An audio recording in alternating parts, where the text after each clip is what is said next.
when you create your own electronic instrument, that an instrument that has to work in an improvisational situation is differently built than in a compositional one.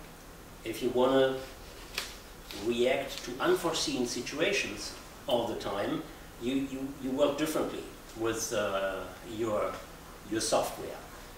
And then obviously this idea of mastery and complexity, how is complexity perceived? And is this idea of mastery again essential? The effort, the expression of effort, how is that expressed, and should that be included in a new instrument? Then it brings a lot of this idea of efficiency. Does the instrument have to be efficient in the sense that it has to do what it's supposed to do, or like, can it surprise you? Can it do things that are inefficient, in the sense that you give it the same input and it's a different output. So it's also that my software is set up in a way that it takes me just 5 minutes to plug something in so that it can affect any parameter I want. But the main thing with the iPhone was really not that much only that I could use this like to control a parameter like or something like this. No, if you get like a good more or less metal case, I can use it as slide on a guitar.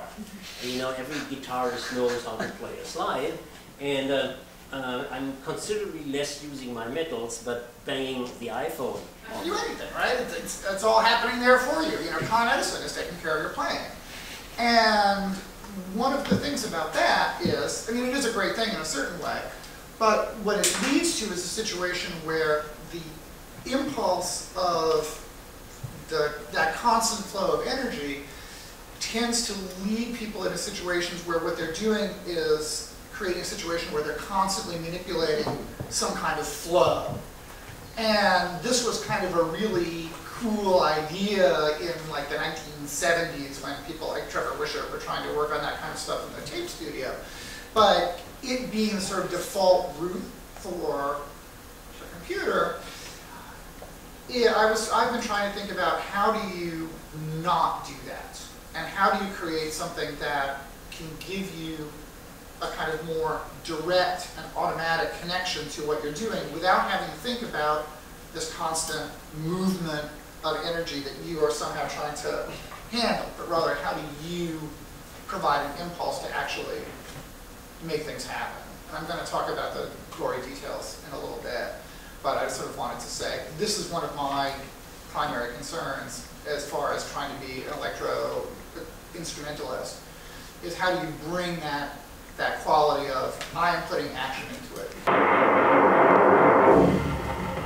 Okay, so for a while I was calling that one of my licks, because I can make that pretty much anytime I want, but then I have to figure out, like, if I find myself doing something like that, that might also tell me something about how the improvisation is going. Like, uh-oh, I'm resorting to things I know.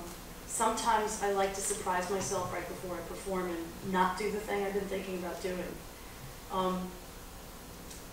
Maybe that's one of the key things also, is that you want to code up a lot of different things so that you don't just automatically go to the same thing. If you go to the things you know, then it becomes less improvisatory in some way.